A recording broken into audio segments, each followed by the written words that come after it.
tank. Oh yeah? It's a tank, there's a rock. Yeah. A shot.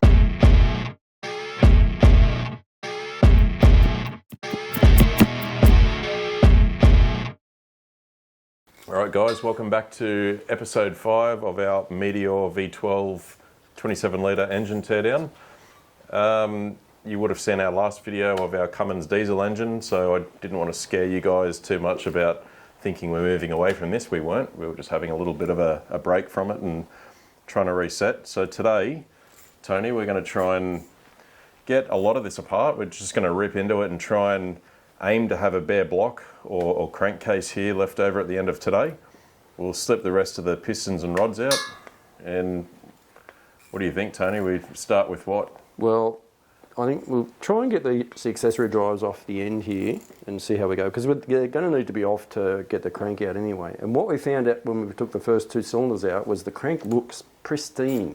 It looks beautiful. Yeah, it does look good on that journal down the hole there, doesn't it? If that carries on all the way through the future, as far as putting it back together goes, you know, if the bearings look good and the clearance up okay and there's no scoring and damage there. Well, come in and have a look, guys. See if you can have a look down the hole here where we've taken the first 2 pistons and rods out. The engine's swinging quite freely on our stand here, so I'll turn that a little bit to get the light in. You can see the nice counterweights and the journals there right down the bottom where the bearing runs on.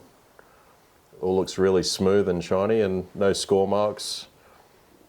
Yep. No corrosion, no evidence of any wear or damage. It's right. Looking really healthy. We're just going to have make a condition assessment based on what we see, because we don't know the history, we don't know the running hours. That's the pair that we took out previously that I've just put back together loosely, and you can see the condition inside that bearing. There's no marking there at all. It looks beautiful. The finish all around on the lower side. So it all looks pretty good, the lower end. And I can't remember if we displayed that, but there's a Repco logo on these pistons, which is an Australian company. And I'm really impressed that they would have been contracted to supply pistons as part of the local content for these engines, for the tanks, the Australian Army tanks. So our foundries for casting aluminium and everything were contracted in to make those? They would have been given a volume order over time to do that for these engines. So that means that they were probably assembled here in Australia as well. Okay. Using the pistons and rods, you mean, together, or? Yeah, the whole engine, because we're at the core. Oh yeah. Unless they were supplied in a partially knocked down condition, sometimes but it depends on the contract at the time. It would have been interesting to know. Yeah, it would have been. It would be good if anyone does know about that. Just why we've got Repco cast pistons in this engine, and whether they were assembled here as a complete engine or a short engine, or were they packaged and sent off to the UK or the US or wherever these engines assembled. The hulls themselves, the complete armoured vehicle, where they were assembled and how many there were, and what years that were involved with those tanks. Okay, yep. Yeah. But all of that's available, I believe, through the Australian Artillery and Armour group up there in Cairns I've started watching some of their videos online. Yep. They pulled an engine and gearbox or transmission out of a tank. I was watching the other week. They had to restore all the wiring harness for the gear shifting and all the solenoid control for might have been some sort of Allison or automatic transmission in there, I'm not sure. All right, so I'll try have a look at this end, see if I can get this off, because this end drives, there's a lot of accessories here, the coolant pump, there's two diaphragm type fuel pumps. We've got the magnetos driving off that box. And the cam shaft drives are coming up here for the bevel gears at the top. The oil pumps as well. So that's the busy end of the engine. Yeah, this is quite a busy little area down here. I'm just going to spin off as many of these fasteners as I can until something comes loose. It's obviously just the accessory gear train for various pulleys and belts, probably a fan arrangement and alternator or generator and items like that. So I'll just continue to pull this casing apart. Looks like it splits through the middle. Some of these gears will be pressed in this front housing and some will remain on the back side, we'll see. I couldn't find any diagrams to show us specifically how this all works inside, but I'll just keep undoing stuff, Tony, until bits come loose, I guess. Yeah, I think it should. It looks like when you split that case, so this gear drive here, which will have the bearing in this front of the housing here, and this one will likely come off with that half of the case. This one will probably remain here because the drive's at the back, and that should be it.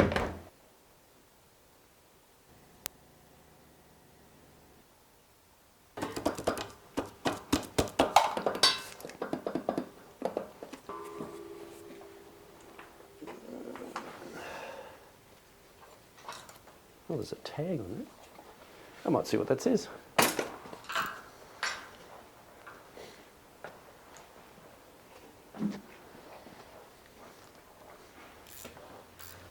What do you got there, Tony? There's a, like a tag, an ID tag on this water pump sort of drive here. Get the Cosmoline off and we'll see what it says here.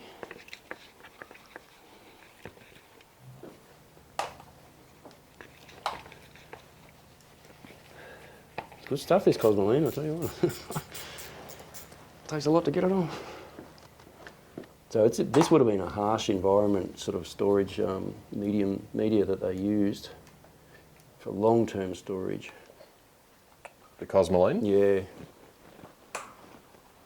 Because it's so hard to get it all off again, and it's so good at, isolating the surfaces from the air. All the moisture and corrosion. Yeah, moisture, you name it, yep. So, when pump is fitted to another engine, set driving bevel backlash to between 6 and 12 thousandths of an inch by washer. I wish they had placards in every component saying that. That'd be nice. Behind mounting flange. How clear is that? It's so clear. And then they've gone to the trouble of embossing a brass plate. They've riveted on there.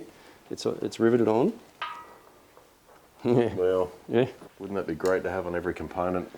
Well, yeah. That's what when we get the Cosmoline off everything here, we'll probably uncover a few more things like that, and then get it all back together, and there'll be a highlight, just to see those tags, how they used to do things, Yeah. Well, like once that. it's all clean, we'll have all the components lined up. We'll be able to go over these in more detail. There's a lot of numbers here we haven't seen yet. There's raised embossed numbers on the casting there, I've noticed, under that sludge, and there's there's tags here on the fuel pumps punched too. ones. Yeah, okay. You see that? We haven't uncovered those yet. Yeah. So there's going to be something there, even if it's just a model and a serial number and a type or whatever. Oh, yeah, on this side as well, there's one of those tags. Yep. So the same on both that pumps. side. All right, Tony, if you've got a couple of apparatuses you can bring over, we'll try and split this case. A selection of bits. I've undone everything that looks like we'll split this front half off, so we're ready to tap or give it a nudge. Can you see any areas where it's designated for the split, like a little slot or anything? Nothing that an in-between for a pry bar to go in and peel open. Or a screwdriver. There's a few raised edges on here you could knock, but I mean, we can give it a tap with a dead blow mallet and see what it does. Just running the scraper around to see if we can find any. Actually, here's a good spot. If you come down in this area with a bar, we might be able to just give that a little nudge this way. See if we can get that heel bar in there.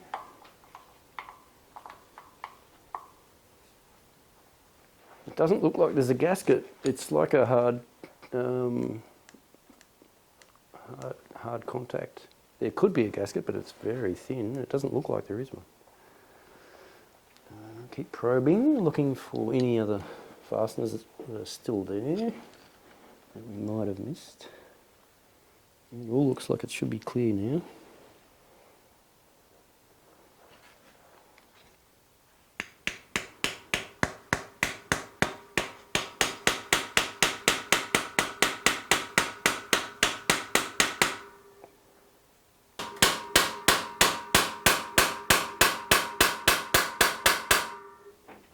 Right.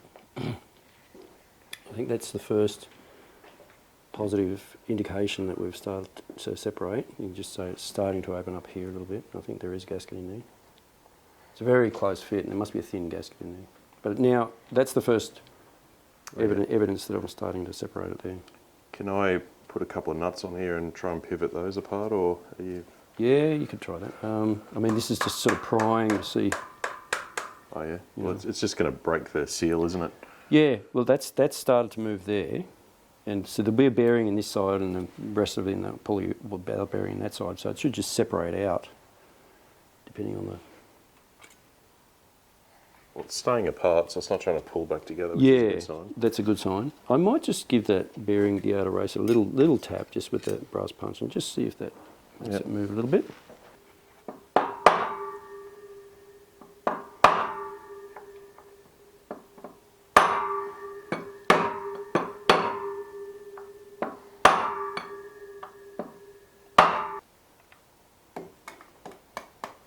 It's gone straight in there.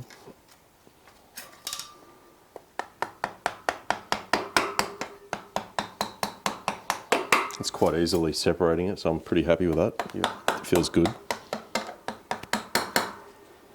Down this side here, you can sort of see a fair bit coming apart now. Ah, yes, this is good. Yeah, that's staying apart now. Yeah, this is just splitting the paper, which is all that's holding it. And that bearing, the inner part of the bearing is staying with the shaft, and the outer brace is just sliding off the rollers. On this side, I've got two studs that are part of the front casing, so we need to come off quite square on this side. Once this is split, I think it'll just slide off. Yeah. Sort of curious about this. I'm curious about this stud here. Ah, Lawrence, I think this, I'm not sure. This could be just a dowel, but there's two flats on the side of that pin. I'll just see if I can turn it and see what happens. Okay, Just maybe make sure it's not holding anything. Yeah, maybe it turns, maybe it's nothing. As you can see anyway, along here, there's a good parting line going all the way down behind this side. And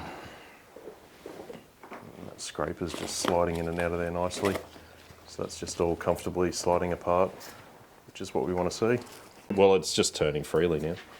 And it seems to just be turning on the spot.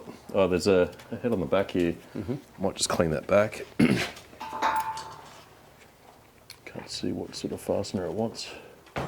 Oh, it's a hex. Probably the quarter Whitworth I have here. Yes. And I'll be able to undo that now. You don't have a shorter... Oh, long that'll fit it. More so for the shifter here. Shifter, yeah. But the engine cradle itself's preventing me from doing a clean turn on it. Thank you. That's what we want.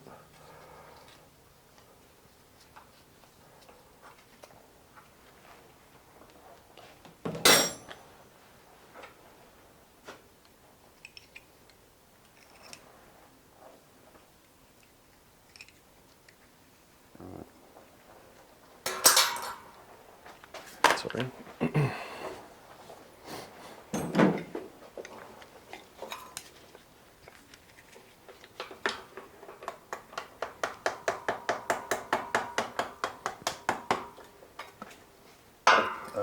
What's that? It's just a little locking Lock tab. tab, yep. I'm pretty well split all the way through on the gasket. Is there anywhere on that side you want to continue with? No, I think just the bottom now is where we need to pay attention. See how it's got it. If you work your way around with the scraper through the bottom there.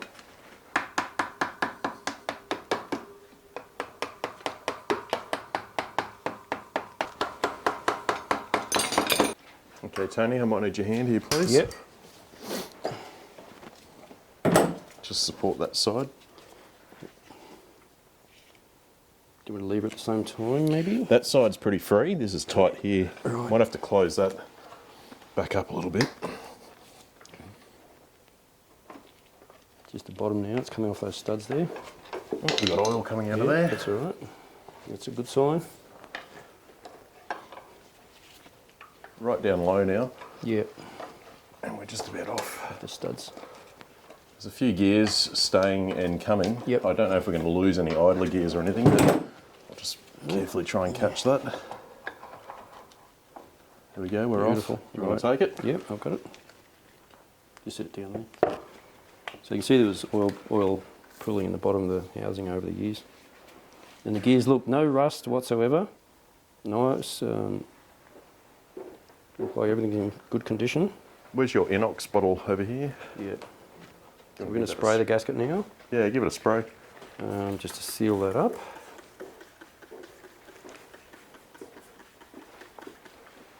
Looks good. I'm going to do the other side.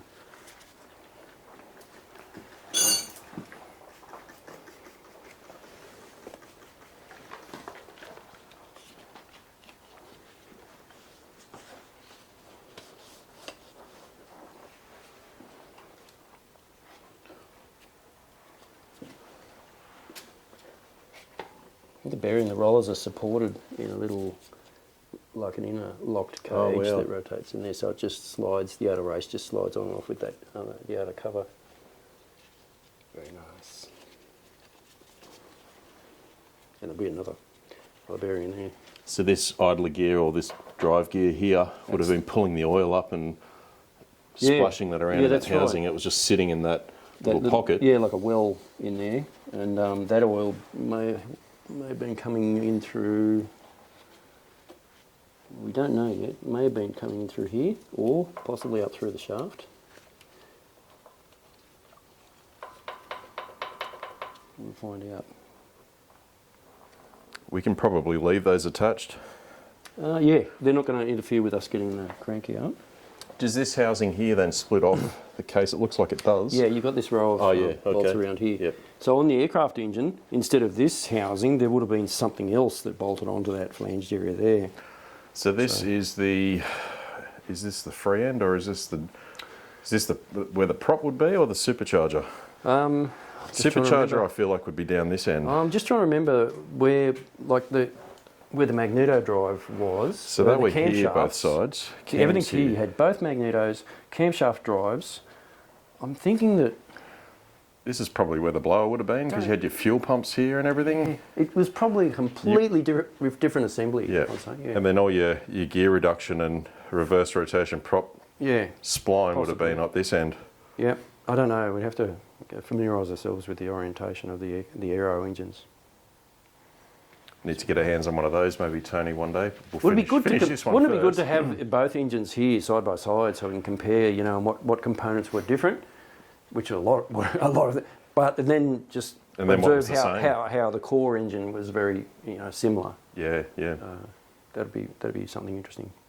Well, I think there's a few locals here with some Merlins and speedboats. Yes, that's right. I think it's called Aggressor. A guy named David Pagano, I think, owns that one. It was on display somewhere recently, I think, at a show where he was firing it up.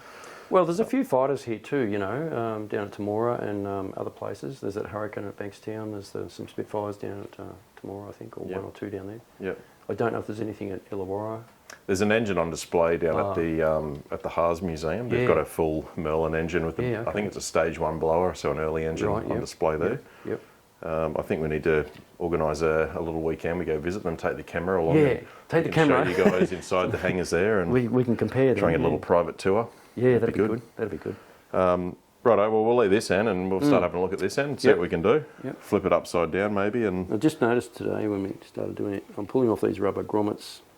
And they look like they're another watertight seal at the bottom of the stud into the crankcase. But there's a rubber grommet there. And no doubt we'll be sourcing them with all of the gaskets and seals that we need to get it firing again. See, some of them seem a bit hard and deformed. Most of them must have stayed with the cylinder cases. That's, I think, all of them now. Sealed, yeah, that's right. The others will be under the case. There's one down there, or a couple down this end. Yeah. All right, now I'm thinking I might just take this. We might take this top cover off to get a view inside here. Well, if you do that, I might slip this pipe off, which is obviously the two fuel pumps joining to a common outlet. That's it. I'll get that out of the way so they can come off. Yeah, good. Before I take that cover off, this line here has to come off. It's sitting on these studs. And it runs down the side here. It looks like a valve. There's an adjustment here. And it also feeds up. This is where that's our oil. There you go. That's probably a reduction valve. And then it's bleeding or dripping oil into that gear case. We just said, I wonder where it's getting oil. Supply, that's the oil yeah, supply yep. into that accessory drive there. Yep. From this valve here. So this is the one coming from that housing, which it must tap into the oil pump area down the bottom there.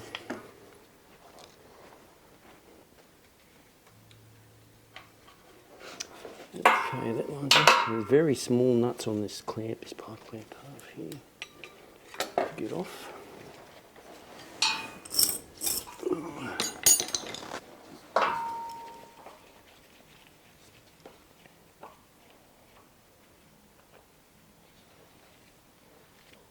All right, this line's loose and off. I've got to slide it forward there. And took that little. Look at the size of these little nuts, Lawrence. Wow. They're on these pipe clamp halves. Well, we've got to keep weight down in the aircraft, I guess. Yeah, well, no inch drive required for that one. And this line, that's free as well. You can just pop that with that one. Yep. I've got actually the second one here. They can sharing the same lug. Okay, so now back to this end. I'll take the crossover fuel pipe off. Yep. Now I've got this off, I can get that top cover off. Oh, they're so tiny. I think they're brass too. Oh, they are. Yeah. $8 a kilo for that at the moment. I think scrap value. Yeah, but as a Rolls-Royce, pipe clamp half nut from the oil pump distributor housing onto the valve there, we've had to mark it up, embellish its value a little bit. So this has got lock wire holding this flame up from undoing. Right. So I might cut that. Imagine it in the aircraft as a safety. You can't have fuel lines coming loose. We can't have a fuel leak, can we? So side cutters. Yes, please. We'll just clip the... Here's some I prepared already. Great.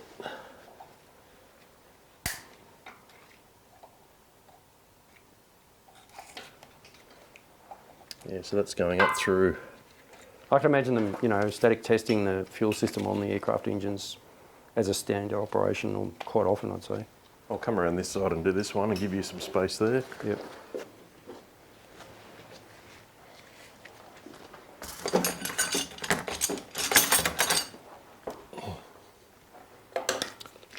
Needs to hold the base of this one. It wants to come away with it.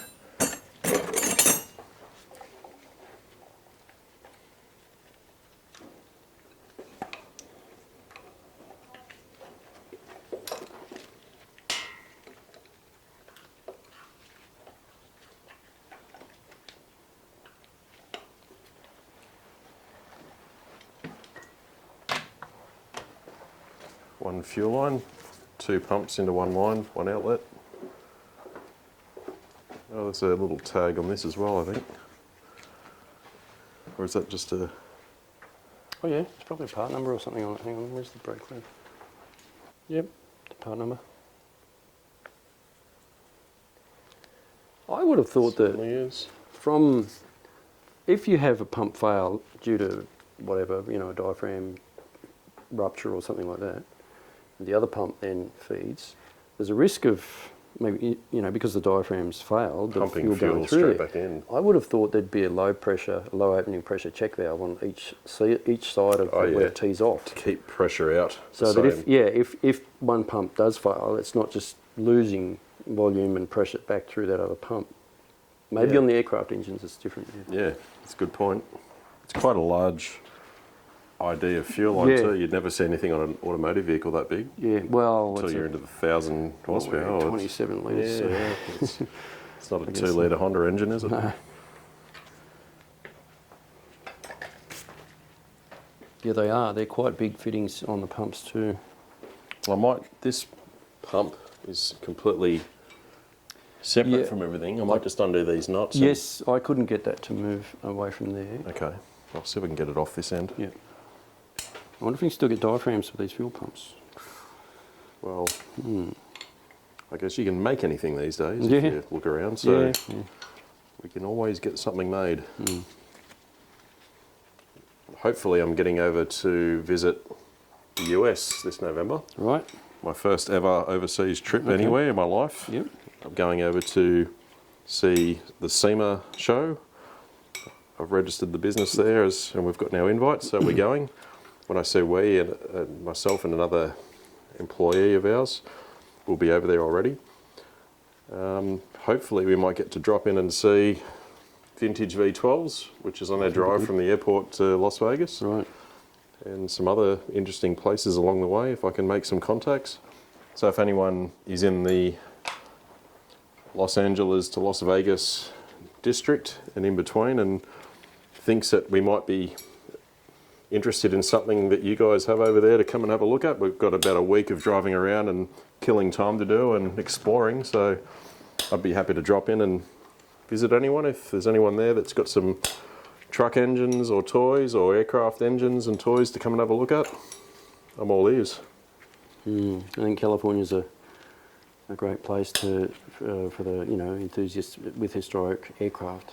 Oh yeah, So I think there's quite a lot there. But there'd be definitely some aircraft museums worth looking at over there. Yeah, well that's what I'll be looking up. Anything engine related, I'm all over it. So I was doing a bit of cleaning up when we were moving some of the cylinder cases for this the other week, just in the warehouse, and I had to move the 7-cylinder radial engine. Oh yeah. Just reminded me we still have that old girl to pull down, and the Continental, yeah. Yeah, the Continental. I think it's an A670 or something like that. It is an aircraft engine. It's not a tank engine. They had them in the tanks as well. I think we saw there was a stand we can buy for that engine, so we can get it mounted. Yeah. I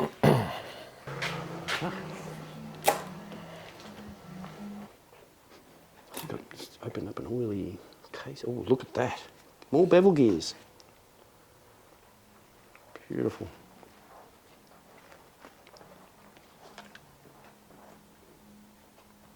You know what's funny here? They've got a lock tab ring, and they just pick the one tab that lines up with the slot. All the others don't line up, so they pick the one and leave the others open. Yep. Yeah, you see that a lot with old machinery. So that way you can achieve, I guess, the correct torque or position. That's right. And not have to force it to get a tab to line up. Yeah, because you get a false load or... That's a paper gasket, that one. See, it's very thin. Yep. And then, yeah, that's the bottom where those shafts drive the... come up to the other bevel gear that drives the camshafts. Did this dislodge? I just finished undoing that. I was going to try and crack that. I'll get the scraper. Or have you tried? You'd probably just maybe put a little bit of pressure on there with your punch, and not too much, but see if that moves. So what we've got is we've run out of space here because of the rotator to get the pump off. So we're it probably won't work because it looks like the internal boss of this pump drive goes into the gear case. We're trying to just take the studs out to see if we can get it out, but I don't think we're going to get lucky this time. It's just hard up against there now. So we could be just frivolously, hopefully, trying to get it out. The other thing we could do is we might be able to split this front housing off the pump. If we push it back on, that might come off. It's only a 10 mil of travel there. Once that body's off, it's a problem. Too. Yeah, maybe. That's all we really have. That's the gap there. Yep. Yeah. We'd probably want to look inside here anyway before it went back on. Oh, yeah. I may as well just rip it apart and see what happens. Yeah, see if we can get the space. We're just being a bit lazy and not wanting to unbolt the engine off the frame and lift it to get this off, if we can help it. I was just thinking about, we're talking about cooling pumps and cooling systems, and where these engines in tanks saw service. So obviously, during World War II, but I think the UN forces in Korea during the Korean War would have maybe had some there as well. And winter in Korea is a little chilly. So I'm wondering what sort of antifreezes they used in those days. Yeah. Whether they're using, like, as we use these days, modern glycol-based antifreezes or something different. It's a good question. So Someone might know. I remember hearing a story that, what was it? During World War II,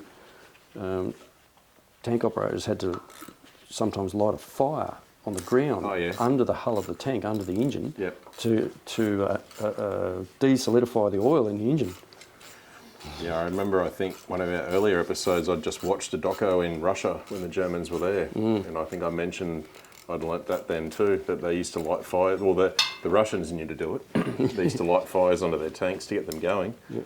A lot of the German tanks, I think, were left stranded and batteries depleted, and that was it. They couldn't start them. And if you were in one of those tanks, you'd be pretty desperate to get it going. Because the other option is shoe leather. And you'd much rather be sitting in the tank, I'd say. Shoe leather? As in? Boot leather. Like, your tank doesn't go, what are you going to do? Well, you'd be out. You're on foot.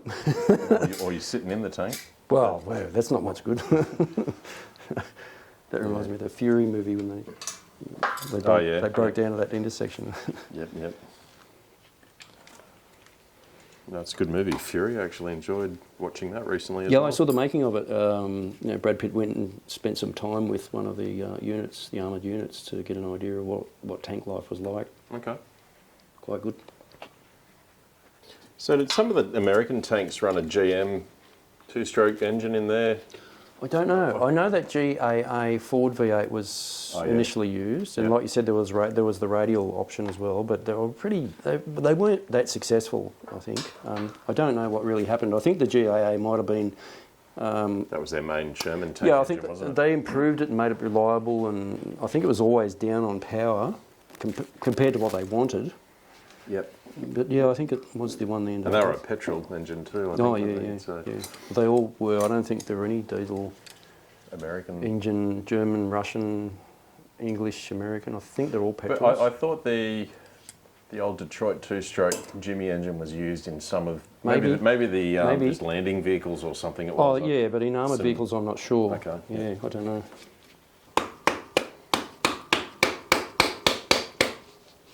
2 washers would have still been on there. Yeah, it does have that step in there, see? Yep. We're just undoing the engine so that we can slide it. We're going to slide it back so we can get this off because we've run out of space there. So. All right, so we've just undone the engine mount bolts to the rotator and we've winched it back with a ratchet strap. And now hopefully we can slot this apart. Tony, you want to give that a go? Yep. Enough clearance there now. If I drop that down. Just enough. Wow, look, there's cosmoline all inside the aluminium oil pump housing as well. You can see where they've sprayed up in there. Wow, look at the impeller. Hang on, I'll try and get this housing off. Pretty effective preservation.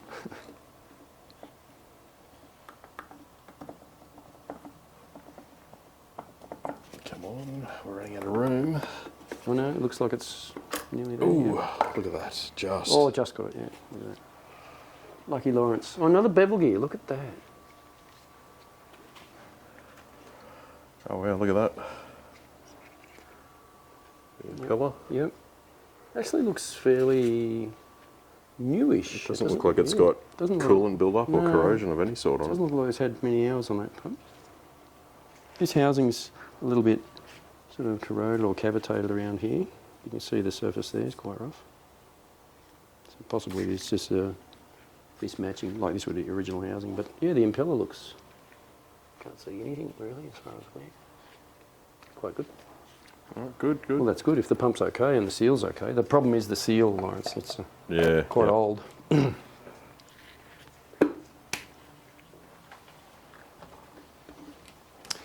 Now, if this assembly comes off, that's the next question.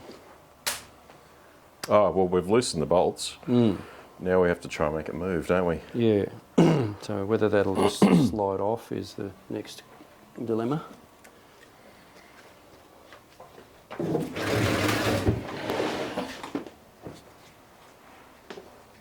Can't see any more fasteners up here.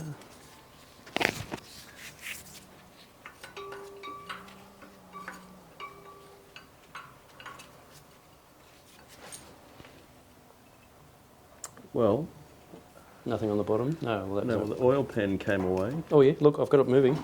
Wow. What's that? I just bumped it and it moved. Okay. A bit. Oh yeah, yep. Well, there's a gap there at the top now.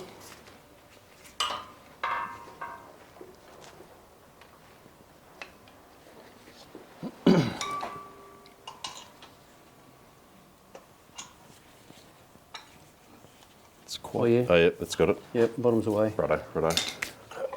Oh, yeah, good. Right, now go down. All right. Yep, that's it, beautiful. Wow. Heavy. Yeah, look at the spline. It's quite a coarse spline, the drive in there. I thought it might be more, you'd have more contact area in there because it's driving a lot of equipment. There's not many keys on that spline, is there? No. They're quite broad apart. Yeah, maybe that's a weak point here, possibly. The mechanics who worked on these over the years would know if that, you know, this area here, if it was a little bit under specified. Who knows? Maybe it's not, maybe it's good. Well, that's good. That's freed everything up now. We can just remove the remaining pistons and conrod assemblies and then unfasten the crankshaft, invert in the rotator and then remove the crankshaft.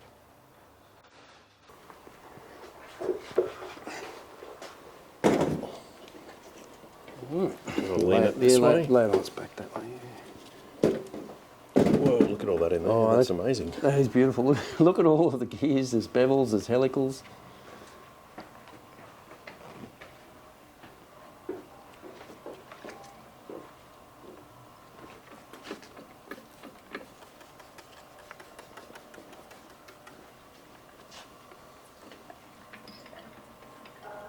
There you go. Oh, that's the oil pumps working. It all turns okay, so that's a good sign. Yeah, it's pushing oil up into here, and This helical gear here, look, there's sort of hard contact there because that's the oil pump, or oil pumps here. So there were two pumps, there was one either side. We've taken one off, but you can see the heavy wear on that helical gear there. It's still okay, but you can definitely see it. Yeah. Yep. This one here looks relatively untouched, and that was the one that was driving the magnetos. This one. Yep. Yeah, that's got a worm gear in there that's turning that. And then this one here is driving our fuel pumps. No, it's just, you can see the plunger on that fuel pump, Lawrence, if I put a light in there. Is that like on a cam, is There's it? an eccentric in there. Yep. You can see that. Hang on.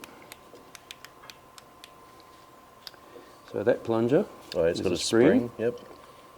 see it moving out Oh, wow, yep. and in. Jeez, it doesn't move much. No, it doesn't. That Probably is about 5 mil max of movement there. Yeah, I think you're about right. There's not much more. Okay. Great. Well, that's our accessory drive. There's a lot of numbers that we'll be able to read off this plate. Yep.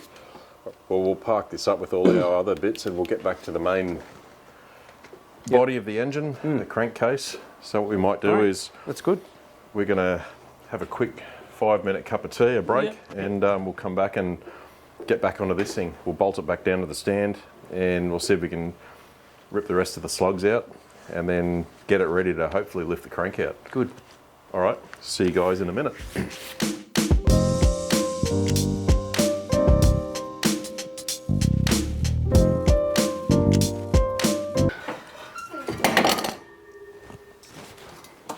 Okay. All right, back from our quick break. We've just flipped this big beast over. It was a bit of an effort. It's quite unbalanced at the moment now that we've got all the bottom end here and nothing on the top. So we're locked in here and we're safe. We're going to start removing all the split pins and try and rip apart these slugs, pistons and rods out. And then we'll start looking at undoing the main caps and see if we can get a crankshaft out. Yeah. Interesting to see how tight the caps are actually clamped if they're at all inside the crankcase. That could be something that we discover too. We'll see. Yeah, yeah. All right, let's go. Let's go get these split pins out. Where's you? Stepping off. It doesn't matter if you cut them completely, does it? No, Just it's probably easier to get. We're going to reuse them. No, no.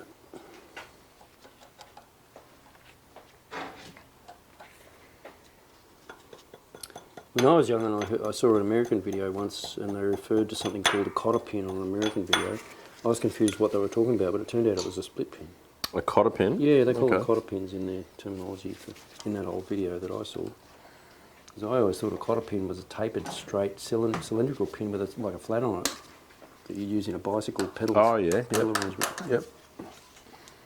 I guess there's probably a more precise or technical version of a cotter pin, and people just use the terminologies. Yeah, yep. Just a generalisation. It's just the local vernacular that people use, you know, or in that area, in their vocabulary.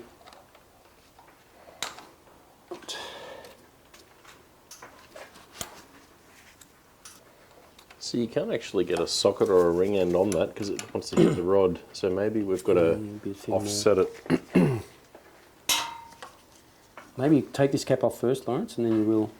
Oh yeah. Because you can get access to the, Yep. to the plain rod or blade rod quite easily.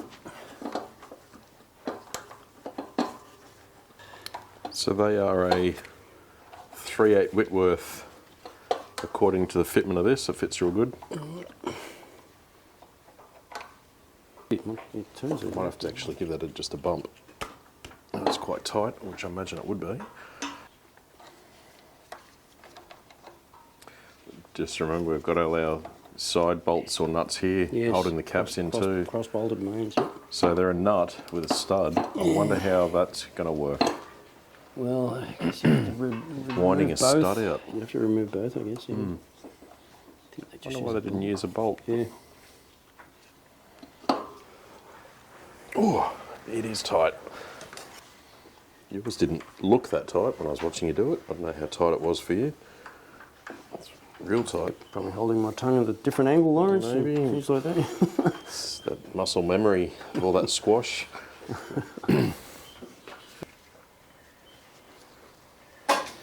And that's a stud. Do we need to knock that down, or we'll just lift the cap? No, the cap will just lift. Yeah.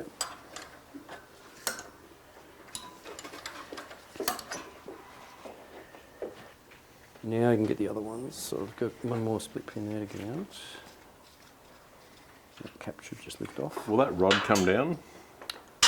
Yes, this one will. Yep, I've got it.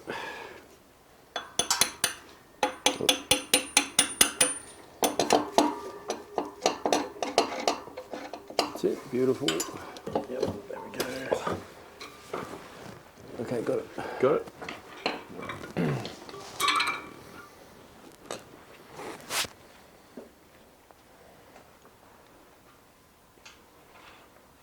Now, which way do they go? Do they have a tang that make? Yeah, there's a tang.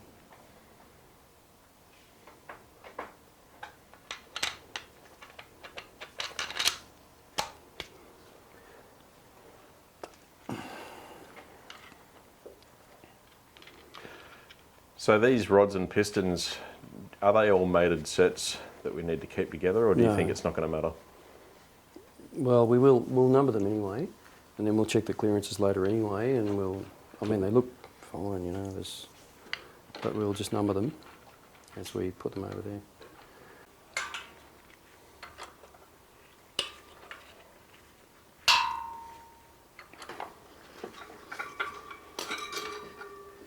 This does have a little lineaged square there with. Oh yeah, yeah, Okay, there's the number sorry. there. Yeah, beautiful.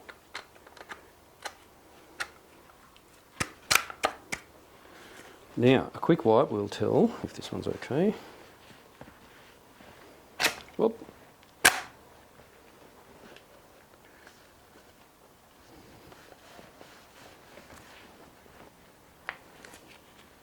Yeah, that's fine. Look, there's no scoring, there's no evidence of, big wear there. Looks good. I don't think the engine's done a lot of hours actually, looking at this. Yeah, you're right. Pin look good. Yeah.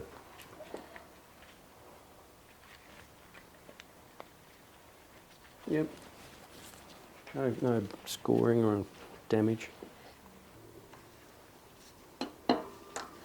You see how much time it really takes to work on these things too. It's very different to knocking apart a passenger vehicle engine, isn't it? Come back that way a bit. Yeah, that's right. This old method of split pin fastening, securing, just takes time. So this was the last one. Rightio. So Tony, number 12 has just come out of the crankcase. It's the last of the fork rods. The blades come off first because they're on the outside. And this is the last. And all bearings look serviceable. They all look good. There's no scoring. You can see the crankshaft is in really good condition. We'll measure it up, later on once we're ready to reassemble or once we get the crank out, just to confirm. But there's no evidence of any sort of a problem there at all. And you can see it's just spinning freely in the main bearings now. So all in all, things look bright for the future for this engine. We're planning to get it running. So what we've got left to do, by the look of it, is we'll take this rail off. We've got all the main caps to undo, and the main caps have all these side nut and stud arrangements to help lock the caps in 2 different dimensions. So we've got 2 coming down and 2 each side coming in. So we'd call that a 6-bolt main, technically. We see that on smaller engines as well. So we're going to navigate that on the next video. Because Tony, we've spent most of the day today on this. We've had a little break, but it's good. What's the weather like outside the window here? We've sort of had a drizzly 24 hours. It's starting to rain again, and well, yesterday was winter solstice, so this is our dreary time of the year as far as weather goes. It's a nice hot summer day in the UK here at the moment. Well. a little bit better than here, I hope. If it was the UK, but it's good weather. We like the cool here. It's been about 1 or 2 degrees in the mornings, which is above zero, which is good, and warms up to 10, 14 degrees during the day. The rain warms it up a little bit, keeps the cloud cover in and a bit of heat trapped in. But so we're gonna wrap up today, guys, and we always say this, but we're going to try and get back to it as soon as we can. There's not a lot to do now. It's crank out. There's a little gear case on the front here to take off. A couple of, what's that? That's a metering system for the oil metering system. That's that oil regulator valve, yeah. And then we can... Once everything's off, then we'll hot wash and get the Cosmoline off and get it back to, its original appearance. It'll look really, really nice, I think, with all the Cosmoline. Because it's sort of like a greased up piece of junk, it looks like at the moment, but it'll look really good once we've cleaned it up. Yeah. Well, obviously we've got the studs to contend with as well. We'll have to either try and wind them out of the case, do you think they might stay in? I think they might stay in. It depends. We need to look at how we're going to clean it now with the hot wash and dry it appropriately. I think that might be all right. Yep. We don't want any corrosion happening, of course, so we'll take care of that. And then I think once it's washed, we'll get the original colour and the paintwork on it. And I think it'd be nice just to leave it like that rather than repaint it like a fresh new engine. It'll make it look more original as it was just put into storage. Yeah, I agree. I think if the original paint just stays stuck to it nicely, and the majority of it's intact, we'll leave it. Yeah, if it looks decent. If it's all starting to flake off, we'll reassess. Then we've got to move on to all the accessories that we've taken off. So all the gear case and the auxiliary case at the back with fuel pumps, oil pumps, magneto drive, all that sort of stuff. Yeah. It's all tedious stuff. We'll probably have a look at all the boring bits and pieces off camera, but we'll showcase a little bit of that as we get to it. But we really want to get this thing going back together. So I saw a little bit of a video on YouTube last night about the Rolls-Royce development during World War II and the investment they had to make in expanding factories and the locations. And I saw they were building accommodation, transport, shopping centres, all the support, infrastructure to support the factory staff. So all the workers and villages and supplies. There was Crewe, Derby, there was a Scottish location, and then there was the prototyping area as well, which was somewhere in the countryside, insignificant to enemy bombing, where the prototyping was done as well, and the machining work done to develop the engines and all of the old beautiful drafting boards and design methods and things. And it was just really great to see all of those blueprints and Well, once this is all cleaned, we'll be able to start seeing all the detail in here. Yeah. You can see there's all manual filing and buffing down of casting marks that has happened, and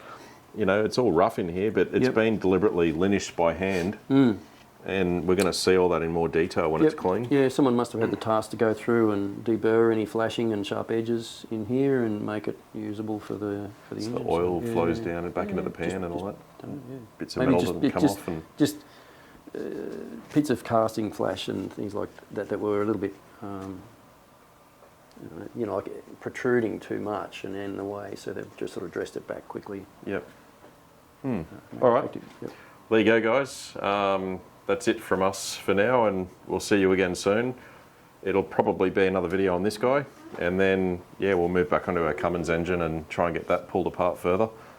And we might even throw a third engine in there soon too. We've got a couple of those sitting in the warehouse that we'd like to drag out and rip into as well, Tony, and we'll keep them coming. So thanks again, guys. We'll see you all soon. Cheers.